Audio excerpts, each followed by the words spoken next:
You're listening to the B-Town Breakdown, where we talk about life, art, local news, and all that jazz with your host, Alia Sinclair.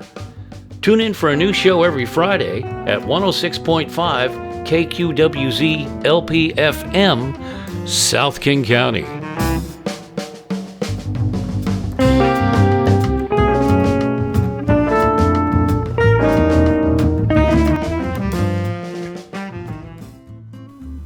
Hello, and welcome to this week's show of the B-Town Breakdown, where we talk about life, art, and all that jazz. I'm your host, Alia Sinclair, and today we're going to kick off with a segment I call Food for Thought.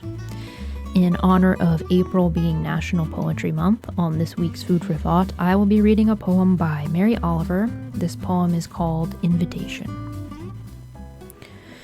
Oh, do you have time to linger for just a little while out of your busy and very important day? For the goldfinches that have gathered in a field of thistles, for a musical battle, to see who can sing the highest note, or the lowest, or the most expressive of mirth, or the most tender. Their strong, blunt beaks drink the air as they strive melodiously, not for your sake, and not for mine, and not for the sake of winning, but for sheer delight and gratitude. Leave us, they say. It is a serious thing, just to be alive. On this fresh morning, in this broken world, I beg of you, do not walk by without pausing to attend to this rather ridiculous performance. It could mean something. It could mean everything. It could be what Rilke meant when he wrote, "You must change your life." Wherever this poem finds you today, I hope you can feel the glory of your life, the beauty in the bird song, and the change that is possible with each new morning.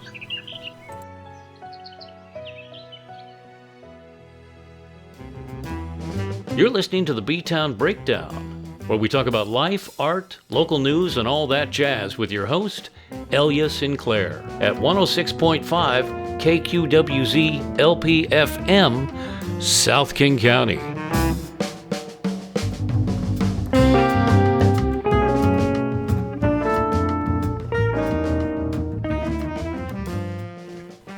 Thank you for tuning in. I'm your host, Alia Sinclair, and you're listening to the B-Town Breakdown, where we talk about life, art, and all that jazz. Today I'm here with poet, storyteller, and social justice educator, Merna Hecht. Hello, and thanks for being here. Thank you so much for having me. I'm delighted to be here. Yeah, so I'd love to start with an introduction to yourself as an artist, as a storyteller. Where did it all begin for you? Where it began for me? Well, a number of ways. I had working parents, and I had a series of babysitters, and I would meet my babysitters at the door as a young child, let's say between the ages of about 4 and 8. I would hand them a book, usually of Grimm's fairy tales, and I would say to each babysitter, "Don't talk, read." It's true. I love it so much. So early on, I was just deeply infatuated with stories. And then I had a wonderful, wonderful grandfather who was his own magical storyteller, singer, musician. So those are two really powerful influences for me, for the spoken word, for poetry, for story. Yeah, wow, to have that rich oral tradition. Absolutely. Is incredible. So you have a really robust creative philosophy, as I was reading about you and your work. It's very holistic. And I was wondering if you could talk about that, talk about your approach to creativity. Big question. It is a big question. It is. All right, my approach to creativity. I'm thinking as we speak, I think that the creative spirit is life-giving. I think that to be creative is always to be open-ended and adventurous and inquisitive, because for me, creativity has to have elements of surprise. Oh, yeah. So that if you know where you're going, I don't think the creative process opens up the possibilities that creativity can have. So I think you're always taking a risk as an artist or a human being when you embark on something that calls to you, but you know you're going to struggle with it, and you don't know where it's going to lead, and that there's some element of mystery or surprise, and that's, I think, when you know it's working. Yeah. So I think when we get frustrated as artists, we have too much attached to the outcome. And Yeah. I think that staying open to outcome is an important aspect of creative process. Yeah, definitely. Like, and that's so hard to do. Like, staying open without expectation. And staying open without going crazy. This is something I've been thinking about a lot the past couple of days, because there's that openness is a complete necessity for creativity. And yet when you're open like that, anything can fly in there. Like it hurts to be an artist a lot of the time. Oh my gosh. It really does. And I've struggled a lot as a creative myself in figuring out how you stay open to the spirit, if you will, of creativity while also protecting yourself. As a young person, I did not do it well. I was kind of wrecked all of the time. So I wonder if you have any advice about that, about striking that balance. That's a really good question. She chuckles. I've been at this a long time, and advice, I'm thinking, I think the young or any age, I think we just have to go through it. You know, there's that old adage, the only way out is through. Yes. And I think that's true. I do think, and especially at this time, but maybe all times, I do think that for all of us, we can get lost, quote, in the dark. So I think my advice really is, one would be, what is your support system, both internal and external? So when you feel lost or you feel like you're slipping through the cracks, what do you already know about yourself that you can do for solace, that you can do for self-comfort? And then who are the people or the trees or the grasslands or the beach in your life that give you some sustenance, that give you some peace, so that you have a storehouse of things that can get you through when you feel like you can't get through? That would be my advice, is, you know, those inner and external support systems. It's Literally touch grass. Yeah, it's easy to say. Yeah. But, you know, we forget. So I think when we get lost with anything, creativity, life, problems, issues, we all have them, the difficulty of our present times, we need that other balance point of what does sustain, what does give solace. I love the idea of being able to use nature as that grounding force, because as a young person who did not have external supports as people, it never crossed my mind really to be like, oh, I can get that from the earth, I can get that from nature. I think that's a really cool idea, and I know that that's part of your creative philosophy too. The sort of connection to the earth and good food and community and all of that in some way is art and feeds into art. Absolutely. I love that you said that. That I can speak to this one. Yes, I was going to say. No, I love that, because for me and for most storytellers and poets, that's the beauty, is the life beyond human life. So in folk tales, who speaks? Trees? Yeah. Animals, stars, sun, spiders, right? So the world is alive, so beyond humanity. And if all children had the rights to childhood they, quote, should have, they would know to go out and talk to a tree. Wow. They would speak to a butterfly. You understand what I'm saying? I There's do. a dialogue Yeah. that goes on in poetry and other art forms, but poetry and story that encompasses the natural world, the spirit world, and it doesn't have those strict, sometimes really problematic divisions between nature and person, animal and person. It encompasses and embraces a much wider birth or width of life. And I Yeah. think that's really important. And children have that if we give them the space to explore it. I think you're right about that. And I think it's so easy to forget how unnatural modern life is in the West when it comes to being so disconnected from nature and each other. I've been thinking a lot about this. Earlier this year, I, for some reason, got very curious about the origins of humanity. Like, how did we get here? I want to know more about the first people.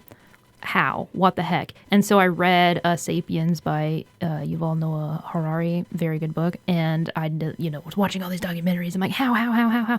And the thing that came back over and over again is there was this interconnectedness, like life depended on the earth, and it's like there isn't a separation, like you're saying. Like the same life that's in a rock, a tree, a star is the same life that's in us, and now we have this sort of artificial dichotomy between our life and whatever that is. And we quarantine it off. We have parks that we have to like drive to then sit with a bunch of other people. I'm not bashing parks. Parks are an amazing thing. Let's protect it at all costs. But you know what I'm saying? Yeah, you can't just like, and I grew up in for the most part, in really rural spaces. So I think I took that for granted. Like on mountaintops or farmland, I could just go outside and be outside. But as adult life came in, it feels kind of like starving to death. And I don't think we even realize it's happening until we're back in nature again. Yeah, I think that's true. I think, a couple things. It always occurs to me when people, and everybody uses it, it's fine, but the whole idea of GPS in stories and in the earlier times that you're talking about, we need to get lost in order to find ourselves. So the motif of myth and story is about getting lost in order to find something. It usually brings us to adulthood, and it's a rite of passage. Yeah. And now, it's just such an emblem to me of modernity, the whole idea that, the voice woman has to tell us where we are and how to get there. Or, we no longer use our memory because the memory is on the computer instead of that would be oral tradition is memory, right? Yeah. So there's so many disappearing emblems of a more holistic life. Yes. And also, the whole idea of plant medicine, the way that plants have these magnificent healing properties, so much of that, foraging and being with the plant and ways that things are healing from the natural world, we've lost that. Yeah. Not everyone, and again, I think children, if given safe space and a safe life, have that, but there's so many ways we're robbing children of their childhood right now. I find that disturbing. I love how you keep bringing it back to children, because I have like this idea cloud swirling. I'm not sure, trying to locate the question in there or even a statement, but I think there is something to that. Like if we keep them separated from childhood, because I think naturally kids, like you were saying, do want to connect. They have that pull towards the natural. They have the ability to have a no. I want to cuss there, but like no, bull. they can see right through. Like they see to the heart of a thing until all that artificial reality we've created starts clogging the pipes. And do you have any suggestions for how to bring that back for children, other than like move out of the city, grow up on a farm? Well, no, I think that. There's just so much going on right now in my own heart and mind about children. I'll just back up and say I worked with children my whole life. Yes. I actually started my career, this might surprise you, as a pediatric nurse. Oh, wow. Yes, and then discovered that what I loved about working with children as a very, very young pediatric nurse was the small puppets I had in my pocket and telling sick children, ill children, stories, and not that the puppets and the stories could heal a disease, but they, through imagination, which has always sparked all my work, took them away from temporarily from their pain or their suffering, which story and poems and art can do. Powerful. So you're saying, do I have any advice? Well, one advice is to all the leaders of the world to please create a safer world for all children, because right now, without being too political, there are thousands of children who have lost their childhood and their lives to wars, and that is inexpressibly disturbing to me. But as far as preserving the rights of a child for children, I think parent education and teacher education needs some fixing as far as exposing kids to media too early. Giving kids cell phones when they're 4 or 5 so that parents can do whatever parents think they need to do.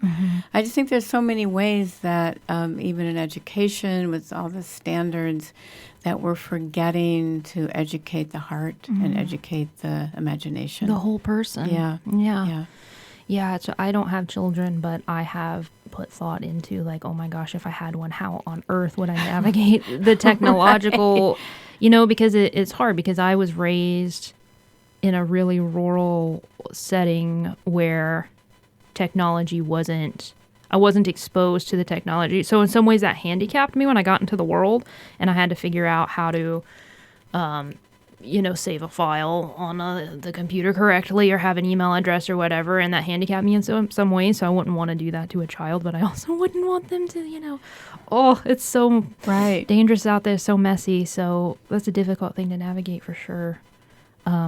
Kind of while we're on that, let us talk about your incredible work with storytelling, your Stories of Arrival project. And I know you've worked a lot with children and whatever you want to highlight about your storytelling work.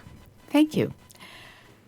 Well, I think that, a principle for me as a storyteller and also as a human rights activist is that I think everyone, along with other, rights to food and shelter and safety, I think we all need space to tell our own stories. And as you know, and most people know, that, quote, marginalized people, that's not a phrase I love, but people who don't have their voice, some people say the voiceless. I don't feel that. I think everybody has a voice but doesn't have the space for their voice. So I just feel like stories are one bridge, human to human, to help us understand each other, to dispel all kinds of prejudices and assumptions. And I think when we hear, what makes us human, and what did you struggle with, and why did you have to leave home, or what happened when you lost your job, or much more seriously, what happened when you lost your parent or your child. We all have loss. We all have triumphs. We basically, the human story is not that different, human to human. But if we don't hear it from each other, then that bridge between us collapses. So I see story and personal storytelling, and then also, the bigger wellspring of stories that are our tradition and our inheritance, as really important connector to extend our humanity with each other. And I think we make so many assumptions, and there's so much play right now where somebody's speaking for other groups and falsely narrating somebody else's story. And once a people or a person feel like, I get to tell my own story, that's empowering. Oh, yeah. And that's a little bit of what I have to say as a storyteller. I know I can say a lot more. Well, I asked this on the interview I had with Marika, another incredible storyteller. And I wonder if you're familiar with the philosophy of Wittgenstein and his philosophy of language. I should be, but I'm not. Well, I asked her the same question. I'm curious about your thoughts, because he had he had a different philosophy earlier in his life, and then later on in his life he kind of changed. And his later philosophy was that communicating out loud is actually essential to self-understanding. That it's kind of impossible to understand the self unless we use this communal language that we've developed with each other. And that language becomes public tools for understanding a private existence. And that's interesting to me. I'm wondering, you mentioned building bridges, and I think that's true. But like, our stories are true even if we just tell them to ourselves. But there's something so empowering about speaking them aloud. And I'm wondering if you have any thoughts about that. Well, I do, because I think that I think a lot about what I call the third thing. So that goes back to Martin Buber as a philosopher. And he talked a lot about what he called I and thou. And in the middle of I and thou, what I call the third thing, or sacred space, is that place where it's not you and it's not me, but there's that between space. So obviously something that's essential, and I think it's an endangered species in our modern culture, is listening. Oh, yeah. So one of the things I know that I do when I work with children is that children know, and we all know when we're being listened to. Mm-hmm. You know when somebody's hearing you, when you're being held. You know, and that's what storytelling does. Storytelling, like formal storytelling, if I'm performing as a storyteller, it's not about me and it's not about you. It's that between space where we're together, where the teller and the listener are dwelling in that same between space. It's no longer separate. Does that make sense? Absolutely. Yeah. And so I know that in my own work, one of the things that I do that is so simple and so basic is I really listen. I love listening. I know right now I'm talking a lot. And I'll continue to, but I love listening. And I always say to my spouse, if I'm very busy right now, so I'm not writing the book I'd like to write. But if I ever write the book I want to write, the title will be "I Came for the Stories." That'll be my title because I love listening to stories. That's how I learn. That's how I grow. Yes. But listening, I think, really is underrated in this culture. Oh, yeah. And, we're just blabbed at all the time by the media, and we tune out. We stop listening, and then we're not listening to each other's stories, right? Yeah. Not listening to understand. Active listening is for sure a lost art. There were a few thoughts. I'm like, I want to ask her that. I want to ask her that. And now I need to jot down as you're talking. When you're talking about the space, the third thing, it reminded me of, I believe it was John Donne, the poet, who he was speaking about lovers, but he was saying that, and he gave it a name, that between the two, there's you and I, and then there's the entity that you and I have created. It's a whole third being. And I think that's true in art too. There's another being in the room when that happens, especially with live art. When language is being spoken, it really is magic. Yeah, I think really so. is. And what we're talking about also causes me to think about what listening means just in terms of holding another and witnessing another without needing to change anything in that other person. So, for instance, in my work with story, because I work with refugees and immigrants, I hear many stories that have a great deal of loss and sorrow in them. Yeah. And I've learned the strength of listening, that people don't need advice. They don't need a lot more than knowing that they're heard, that knowing that their struggle, their pain, their triumphs are witnessed. So I think a lot of art, to me, has to do with witnessing, quote, capital O other. That when you're looking at a piece of visual art and trying to take it in and, making your own meaning, but also an inquiry into what you think the artist meant, that you're witnessing something. And the more maybe political the piece is or the poem, you're witnessing human struggle. You're witnessing the call for justice. I just think witness is a really important piece for me of social protest and social art. Yeah. And when you think about it, witnessing is essential even if you're just witnessing yourself, right? You have to have that self-reflection, be your own witness before you can really say anything of substance, Yeah, absolutely. So it can work from the inside out. I'm wondering if you have opinions about the storyteller's responsibility. This is something, again, I've been thinking a lot about lately, and I've thought a lot about in the past as a storyteller. When you are telling your story, it's also part of other people's stories.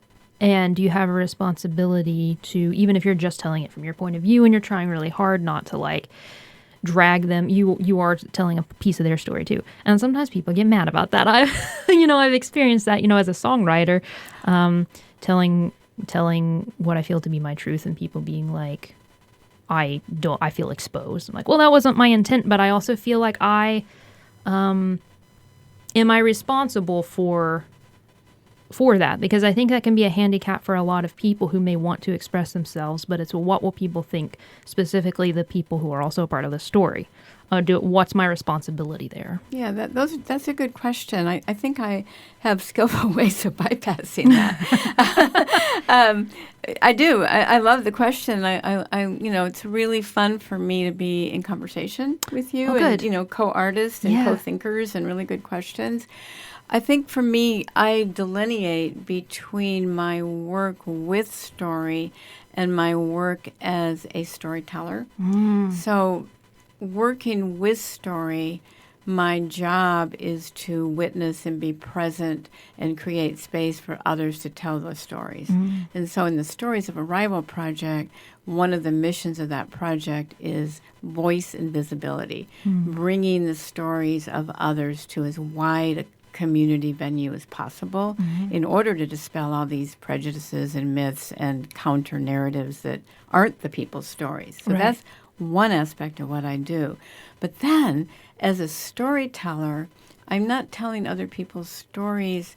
I'm really delving into traditional myth and folklore. And one thing that's come up as a storyteller about other stories, though, is that in this time of cultural appropriation, there are stories I used to tell that I don't tell anymore because I really respect that. I would never tell a Native American story now.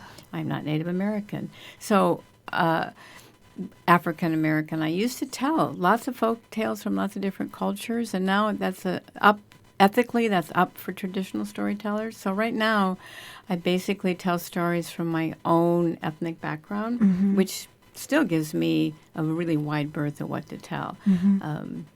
Russian, Polish. My grandmother was born in Odessa. I'm very interested in the Romani culture, what we think of as gypsies, from that part of the world. So those are the stories The I Russians tell. have some great folklore. Oh, my gosh. I love Russian folklore. Russian and Ukrainian folklore, fantastic. I mean, stop right there. So that's wonderful. There seems to be an embracing of, I want to say darkness, but that's kind of too heavy a word. But I think that's true in like the Russian, the more Eastern tales that I really dig. Like, yes. Yes. So, I mean, kind of back to the question of responsibility, we've established that it's pretty essential to speak aloud, especially about deep pain. There's something I think that some healing can only occur if you speak aloud. But in doing so, you might cause a rift. And is it just a matter of like, you got to be willing to do that? Because otherwise you're being silenced by fear, possibly the fear of the loss of the relationship. It feels like it can be a hefty trade-off, I guess is what I'm trying to say. And yet at the same time is essential for your own healing. So it kind of feels like being between a rock and a hard place. I think that's a really good point. I think the word trauma is a very valid word. It's also a buzzword right now, but I'll use it. So in working with, and we all have trauma, that's the thing. If people talk about trauma-informed care, well, that would be care for every human on the planet. Right. But in that work, there is a really important delicacy and a way to discern and calibrate where a group of people, if you're working with a group or an individual with an individual. So I think it's so important if you are working with someone or even with yourself, and you brought that up, where is the safety? So I always tell young people with whom I work, refugees and immigrants, or adults as well, stay safe. Write only what feels safe to you. Write only what you want at this point others to know. And if you want to write more, privately, this does not have to be for public venue. This does not have to be part of the story you draw or write or sing or publish. But if you want to find that place in poetry, where I always say poetry is the place where you can wrap your words around sorrow, a sorrow that feels like it's inexpressible. Yeah. That, for me, is part of the magic of poetry, that there's a way to language sorrow that I don't find in any other artistic mode. Yeah. But that's just an invitation. So a really important word for me in the work I do is the word invitation. To give invitations that leave enough safe space for people to do what will keep them safe and not trigger trauma that they're not ready to handle. Does that make sense? I do. It does. And I love that so much. And I love that you're doing that for people, because I think, especially if you're coming from it from a artiste perspective, you might think that it's supposed to hurt. It's supposed to be traumatized. In the name of art, I must go there. And so to learn to understand that you can, you're no less an artist if you're protecting yourself. It doesn't mean you're being false. Doesn't mean you're being untrue. It means you're being safe and allowing yourself to kind of maybe slowly break into those things you can express later. I'm tremendously grateful I had in college a theater professor who was specific about that with acting in particular, because, you're becoming this whatever it is, and that can be very harmful if you're not prepared for it. And so I think that's rare in theater departments, and I think that's rare in writing even. So thank you for doing that for people and for expressing that out to the world, that art often hurts, but it doesn't have to. No, it doesn't have to at all. I mean, I think one of the ways through that is, again, back to balance. I think that there are so many ways, no matter how traumatized someone is, to try to, not even to try, to tap in to their strengths. To bring people back to a time where they did feel safe. A lot of writing prompts that I use are, write about a time that you were in the unexpected presence of a surprise. Write about a time that you did something kind for someone else. So I have all sorts of tools, thankfully, to bring people into touch with their strengths, even when they're feeling so demoralized and traumatized. I think there's always a way to, or most often a way, to try to find that place in somebody that taps into their more positive memory, their strength, something to celebrate. Yeah, that is awesome. I can imagine how healing that would be. I think the times in my life where I was struggling with the most grief, words could only come out in snippets. It became more this fragmentation, which again is why I think poetry is such a great medium for this, because it's made for that. It's meant to be abstract. Absolutely. And it can be so powerful. Like, kind of the more you trim it down, the more that you say. And so sometimes a little bit is all that you need to. Yeah, I always tell people, a poem is like a breath. And so what's between the lines is the inhale or the exhale. And so it's what's not written or what's not said that makes the whole of the poem. Yes. So it's space. It's the between space. It's the negative space. And I love that. And it's also that wonderful compressed language of the heart.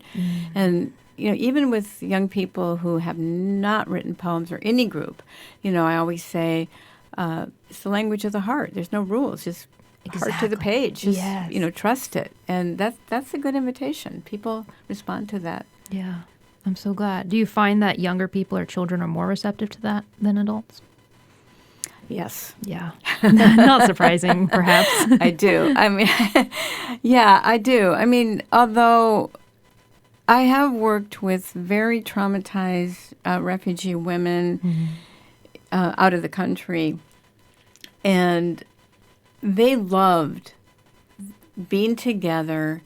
They were from different backgrounds, many different countries, very difficult situations, all violent conflict and war situations. So just togetherness, I think, creates a spirit, here we are together. We're all women, and even though we speak different languages, we're mothers, we're women, we get it. We're so happy there's no men here. Yeah. Really. And, and that sisterhood is very powerful. I mean, that's kind of a phrase, but it is powerful. And, I just find that given the opportunity to open their hearts and again to go in slow, really slowly opens people up to writing their sorrow. But I don't begin with that. In fact, I remember when I went and worked with refugee women in Athens, Greece, and my writing prompt was a beautiful poem that a young woman, a former student of mine from Iran, had written, and it was about her grandmother's mint garden in Iran. And the line was, "My grandmother's mint is medicine to my heart."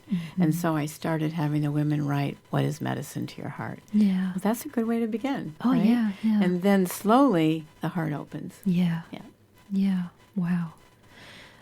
On the subject of protecting oneself in the act of creation, when you kind of hear these harrowing stories, how do you protect yourself as the facilitator of that? What a wonderful question. Thank you. I'm thinking, do I protect? No. Well, I protect myself, again, just by a basic, deep ethic/belief in the sanctity of boundaries. So I'm always trying to say to myself, what's me and what's that person? And how can I call on myself to respect their sorrow, sometimes their physical torture, their grief and their hardship, without sliding too much into what's not mine. Right. And so I think I love boundaries.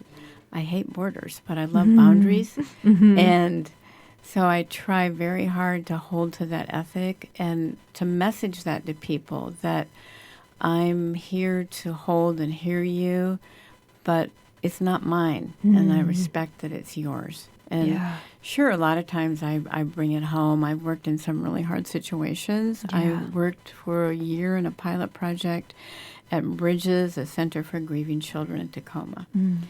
And a lot of those children had unbelievable traumas. I could give an example, if that's okay. Yeah. Being in the home at the same time that a homicide to a parent was committed. Wow. And then knowing it later, that's so heavy. Yeah. So I would come home from that, and I worked there as a storyteller and a poet. I would come home from that, and I would light a candle. And I would drink some mint tea. And it would be like, that was that, and now I'm entering another space, and I'm holding that trauma and that sorrow, but I'm not going to let it destroy them or me. I'm going to hope for them and also draw my own boundary. Yeah. But I would ritualize it.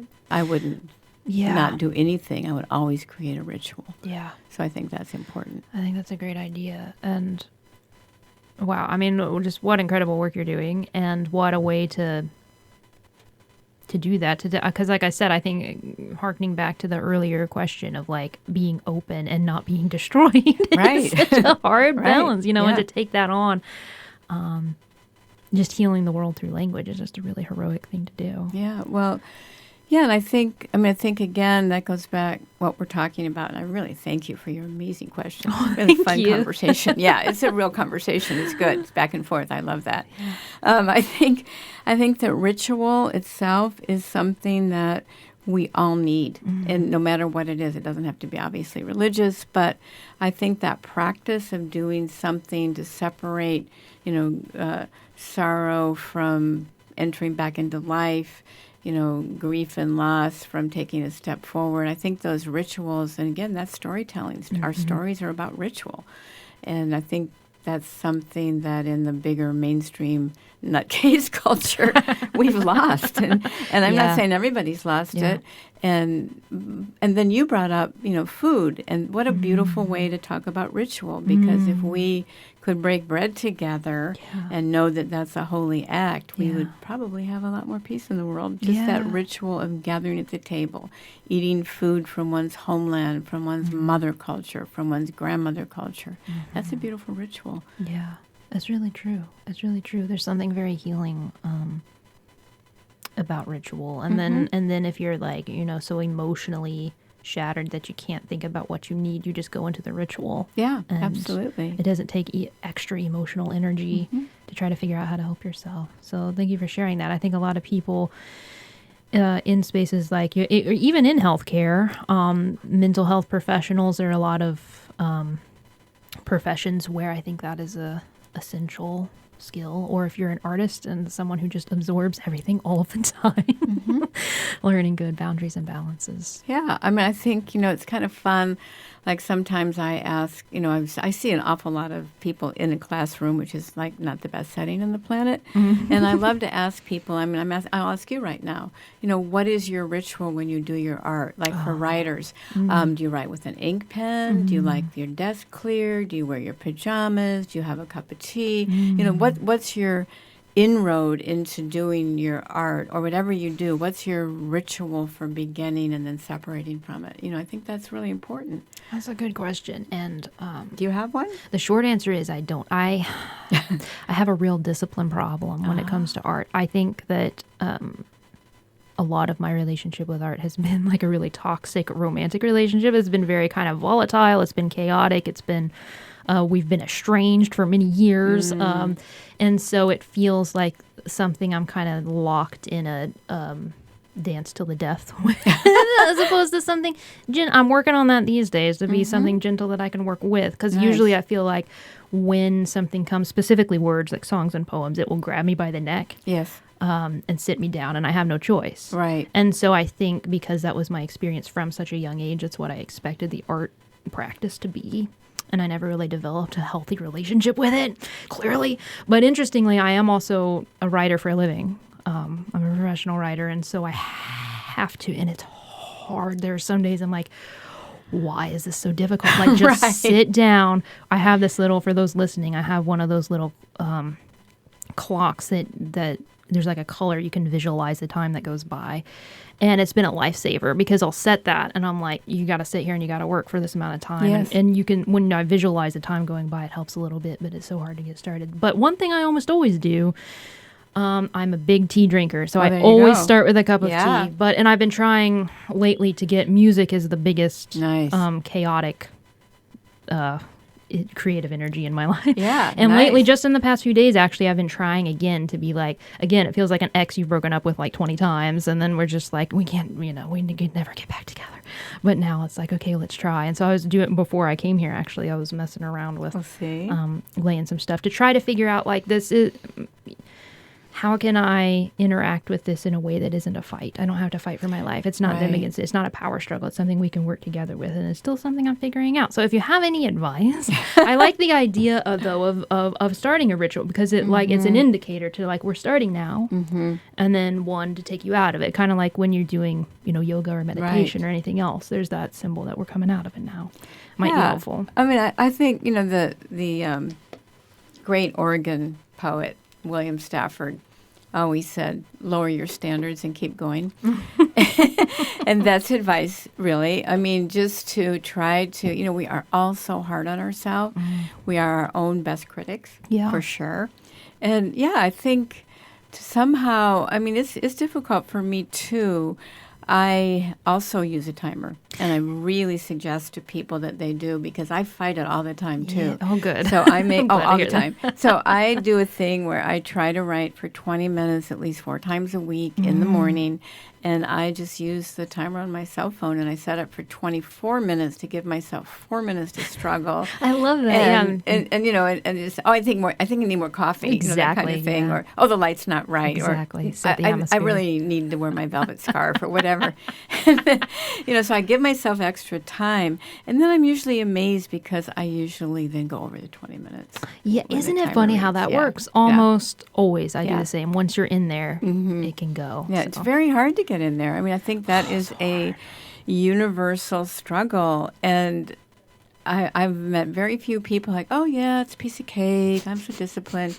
No, I think that we fight it for so many reasons. There's always like a list to make, or you could shop on Amazon. I mean, there's always a distraction. Why do you think that is? Is it like self-sabotage? Oh, what a great question. From our self-conscious or subconscious? Oh my gosh. I think, I don't have a good answer. I think that the human psyche is magnificently complicated and mysterious. And I think that creative process is a part of that complexity, and that we just have to let ourselves struggle with it to know that we are so flawed and human, and that unless we're Michelangelo, and I'm sure he struggled immensely, we're going to grapple. That is our state. It's just like I always say to people who suddenly feel like they have big problems, like, wait a minute, life is messy. Life is not just this easy street. We grapple. There's light and dark, shadow and light. And so I think we need to have humor. I suggest humor Absolutely. for all artists and human beings. Yes.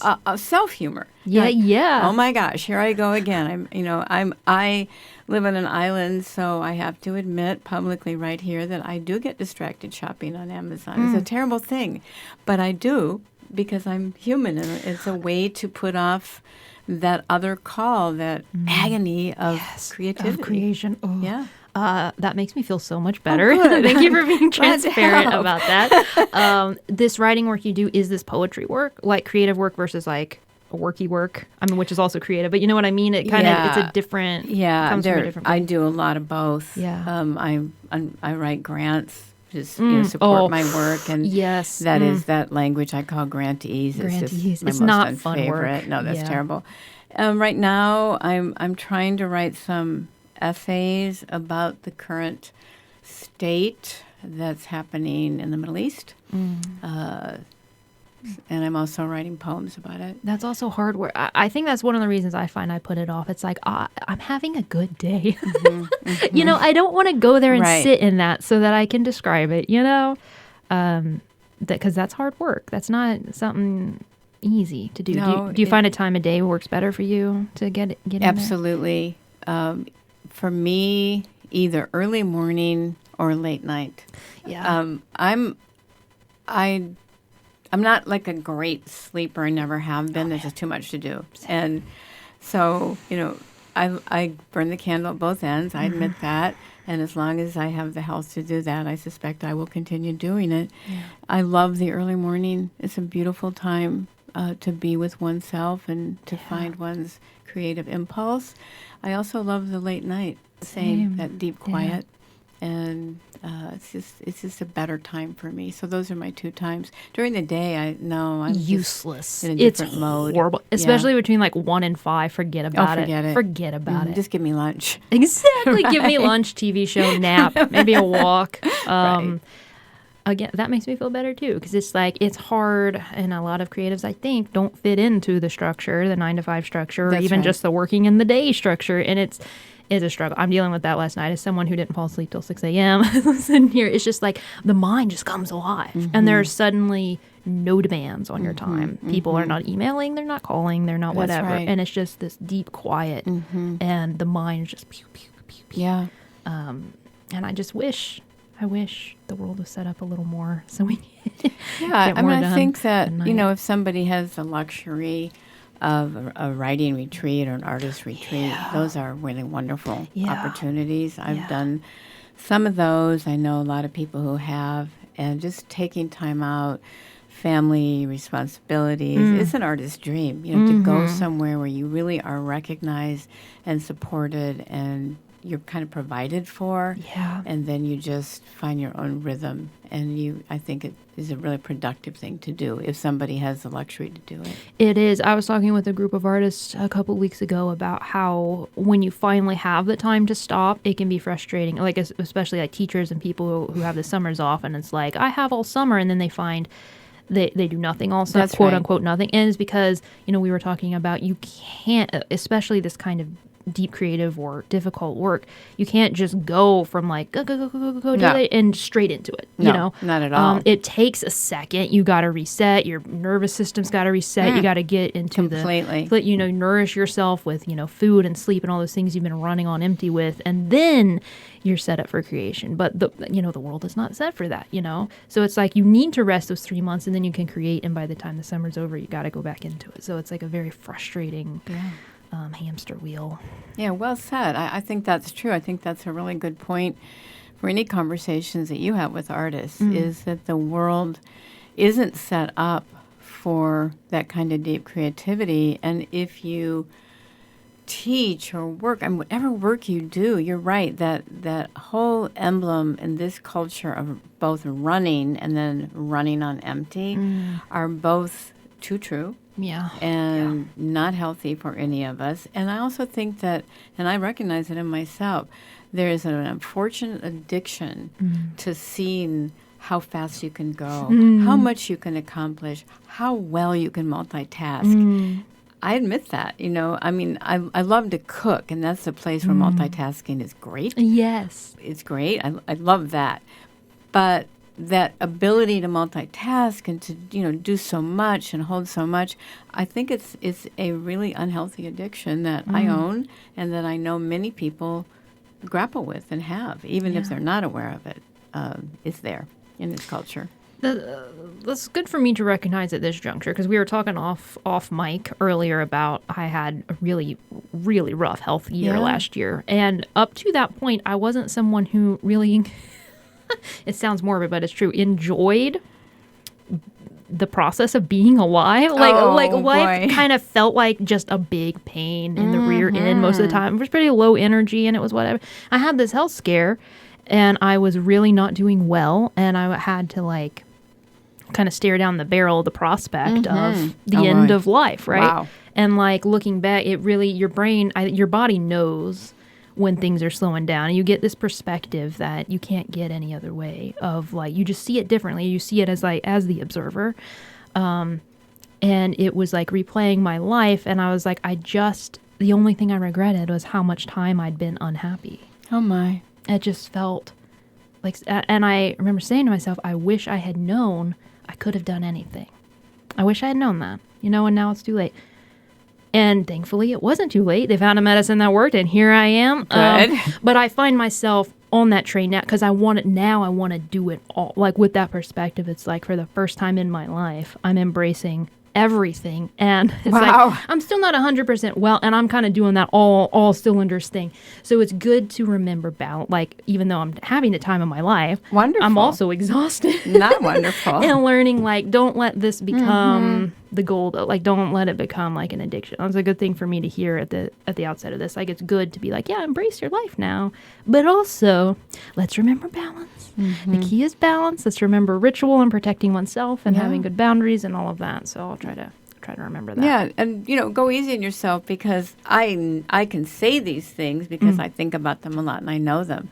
But do I practice them? I try, but I feel the same thing. A sense of absolute gratitude for being alive, and then being completely caught up in the, forward motion of the culture and the times and how much there is to do and how stressed out I am, and we all are. So I feel for you, and what you said is really beautiful, and I wish you well. But I wish all of us well, because I'm I can say these things because you're asking these great questions, and you're helping me drop down to my own deeper wellspring and wisdom, I hope.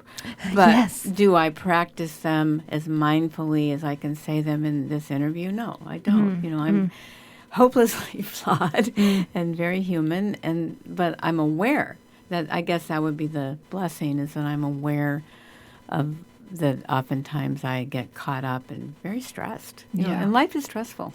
Oh my goodness, yes it is. But I also commend you for taking action. I mean, that's something that I have seen again and again through these interviews. I'm just blown away by is the people who take on this work, this very, very, very important work that, in the culture society we live in is not rewarded monetarily, is not rewarded with accolades of any kind. And still doing it, that alone is exhausting. Just the struggle of being able to keep doing your work even when you believe in it so ardently and it's helping so many people.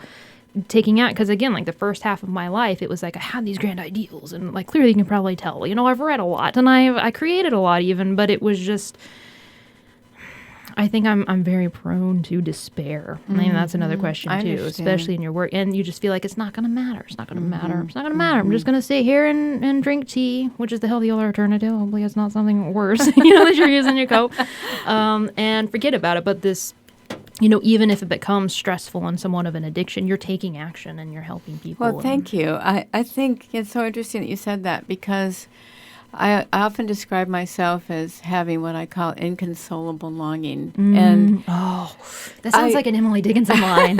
It might be. I don't know.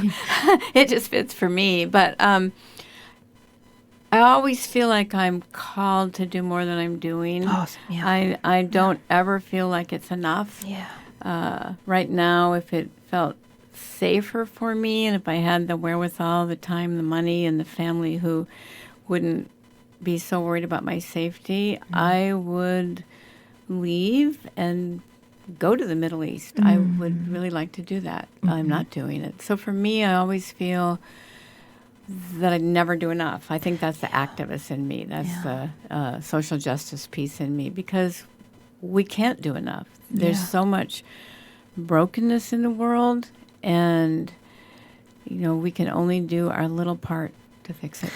And it's hard to adjust to that. Like, this is all I can do. It's not very much, but at least I'm consciously trying. But the enormity of what's going on in the world can lead to despair and can stop us in our tracks. So I think it's important to be conscious of that struggle. Yeah. Does that make sense? Yeah, absolutely it does. And it probably continue to be a fight, but that's another thing that poetry can do for oneself, is like write your despair in a poem and then get back to work. and yes, right now I've been reading a lot of women poets, big surprise from the Middle East, and I'm reading that, that insistence on hope, that dream of vision and dream of a better world, a more just world, a more peaceful world, but then also naming the injustice, the despair, the violence, the radical violence, actually, the radical injustice. I think both are really important. The naming, the holding the hope, the ambiguity that I think gets me through is holding both hope and despair, is trying as hard as I can to honor the darkness and the despair of wars and climate crisis and hunger and disparity. I mean, so many things and issues in our present time, along with the spirit of youth, along with hope, along with holiness, along with beauty, along with art, along with nature. I'm always trying to do both. I think that when I was younger, I had this idea that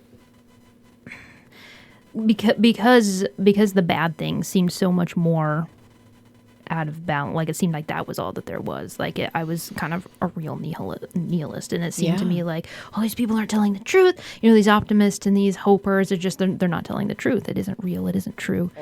And I felt real radical about that. But as I have aged, I've seen that it's actually more radical to hold on to the hope, to fight for the hope, to fight for the light. And I realized, and this was a hard pill to swallow, that it actually isn't true to say that all is darkness. That is actually false, even though it felt like, a radical truth-ism to I a 22-year-old. love what you just said, that it's more radical to hold on to the hope. I love that, and I agree with that. I think it's radical to open yourself to the ambiguity of both, to tolerate the ambiguity. I mean, isn't that what's really crazy about the world right now, is this, dug in, let's just say right and left for lack of, time, but this dug in positions instead of the complexity of ambiguity, the expansion of our own humanity by holding both. Yes. Seems to be sort of the order of the day as I see it. Exactly. I was just looking up a lyric on my phone because it made me think of a lyric by one of my favorite songs by Florence and the Machine. I don't know if you're familiar, but she has a song called Free. And in the bridge it goes, is this how it is? Is this how it's always been? To exist in the face of suffering and death and somehow still keep singing. Yeah, beautiful. And I think, indeed so. Yeah. I mean, that's Bertolt Brecht, will there be singing in the dark times? Yes, there will be singing about the dark times, right? Well, this is your questions are really wonderful. Great Well, thank you. I had so many more, and we've already gone on for about an hour. Like we could talk. Oh my and talk. goodness. I feel like we're gonna need to get coffee or something, and just because it's like, and it's National Poetry Month, so I wanted to be like, tell me about your poets, and maybe have some of your own poetry to read, or I realized I didn't ask you to bring anything. You have any in your? I don't have anything memorized? with me. No, I wish I did. Yeah, I wish I had thought of that. Well, you know what? We might just have to have you back. All right. Well, thank you so much. Really there's enjoyable. a lot to discuss. Yeah, this is a credible conversation. The time just flew by. It did. I'm quite surprised. Yeah, me too. Me too. I love you. it. I love it when that happens. Our timer completely ran out, so we're over goodness. the Lunchtime. All right. Indeed so. Indeed so. So thank you. And thank you for joining us for the B-Town Breakdown. You can join us next week on Friday at 6 p.m. at 106.5 KQWZ LPFM, or watch playbacks podcast style on the Highline Heritage Museum's YouTube channel. Tune in for a new show every Friday at 106.5 KQWZ LPFM, South King County.